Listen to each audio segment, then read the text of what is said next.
सुकौवाच सुन हो अभिमन्युसुत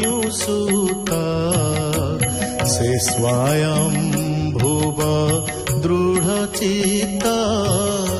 चिंता करन्ते तपबले सुदृढ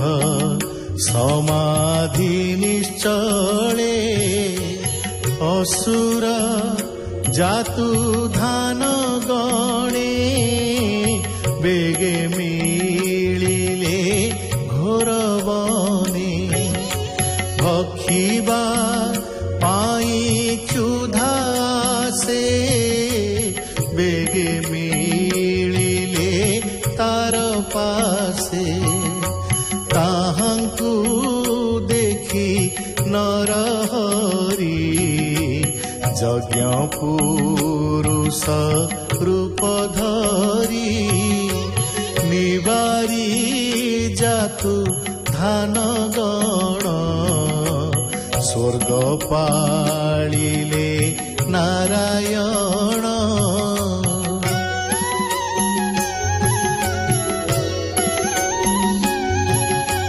जे हरि नाम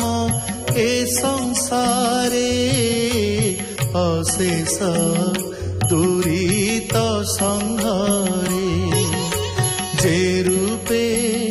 गजेन्द्र मोक्षण कुंभीर दर्प निवारण जले कुंभीर मुंड हाणी गजर खिले चक्रपाणी जानाम भुवन मंगल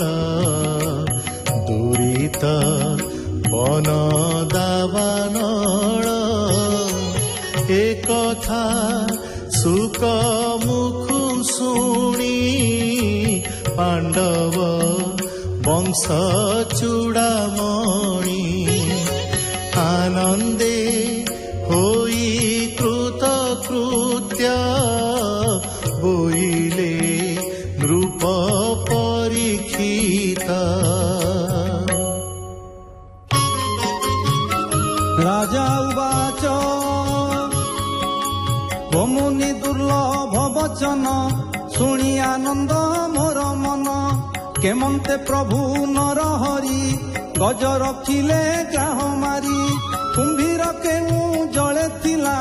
गजकु केमंते धइला सुत उवाच एमंते परीक्षित बाणी आनंदे सुख मुनि शुणी गंगार तीरे अंतर्जले असंख्य मुनि गण मेले गोविंद पादे देई चित्त बोलई दास जगन्नाथ इति श्रीमद्भागवते महापुराणे पारमहंस्यां संहितायां अष्टम स्कन्धे मन्वन्तरानुचरिते नाम प्रथम अध्याय। सुक उवाच कहन्ति व्यासङ्कर सुत शुण राजन परीक्षित पर्वत त्रिकूट जे नाम सर्वसम्पद मूलधाम अयुत योजन विस्तृत क्षीर समुद्रे से आवृत उच्च से अयुत योजन देखन्ते हरे प्राणी मन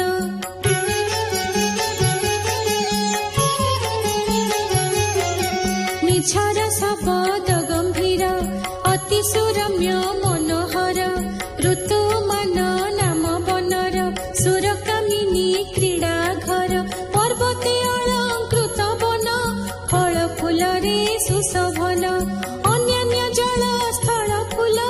षड ऋतुरे समतुल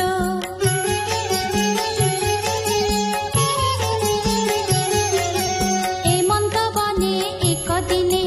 गजेन्द्र विचार मने ए ग्रीष्म काले ए बनस्ते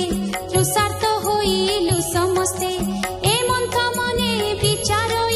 शीतल जल अछि काहि व्याकुळे बनस्तु बाहर तृषिते दिशे अंधकार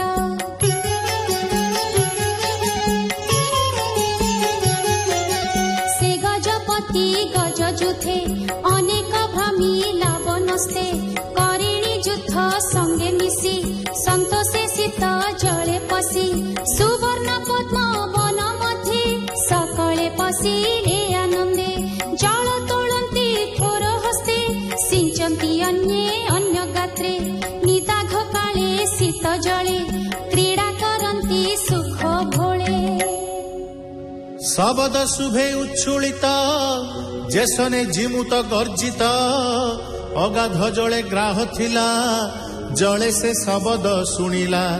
বেগে ধাଇଁଲା କୋପ ମନେ ମିଳିଲା ଗଜ ସନ୍ନିଧାନେ କେହି ନ ଦେଖେ ତାକୁ ଜଳେ କୁମ୍ଭୀର ଅତି କୋପା ନଳେ ଧଇଲା ଗଜପତି ପାଦ ଶବଦ କରି ଘୋର ନାଦ ଦୈବ ବସେ ଯୋଗ ବଳେ ହସ୍ତି ବିପତ୍ତି ଘୋର ଜଳେ ଗ୍ରାହ ଧଇଲା ଅକସ୍ମାତେ ଗଜ ଚରଣ ଦୃଢ ଘାତେ ସେ ଗଜପତି ବଳବନ୍ତ ବଜ୍ରହୁ ଆଣ୍ଟ ତାର ଦନ୍ତ କି କରିପାରେ ତାର ଦନ୍ତେ ବିଷ୍ଣୁଙ୍କ ମାୟାର ଆୟତ୍ତେ ଗଜ ସ୍ୱଭାବେ ମହାବଳୀ ଚରଣ ନ ପାରିଲା ଚାଳି କରିଣୀ ଯୁଥ ତାହା ଦେଖି ଦୁଃଖେ ହୋଇଲେ ଅଶ୍ରୁମୁଖୀ ସ୍ୱଭାବେ ଅତି ଶୀତ ପାଣି ଗଜ ନ ପାରେ ପାଦ ଆଣି ସେ ହସ୍ତି ପଲ ତାକୁ ଧରି ଟାଣନ୍ତି ଘୋର ନାଦ କରି ମୁଖରୁ ରୁଧିର ଗଳଇ କେବେ ହେଁ ଗଜ ନଟଳଇ ବଳେ ଆଣନ୍ତି କିଛି ଦୂର କୁମ୍ଭୀର ଅତି ବଳିଆର ପୁଣି ଗଭୀର ଜଳେ ଭରେ ସୁଦୃଢ ଦନ୍ତେ ପାଦ ଧରେ ହେମନ୍ତେ ଗଜ ଗ୍ରାହ ଯୁଦ୍ଧ ଗଗନେ ଦେଖନ୍ତି ବିବୁଧ।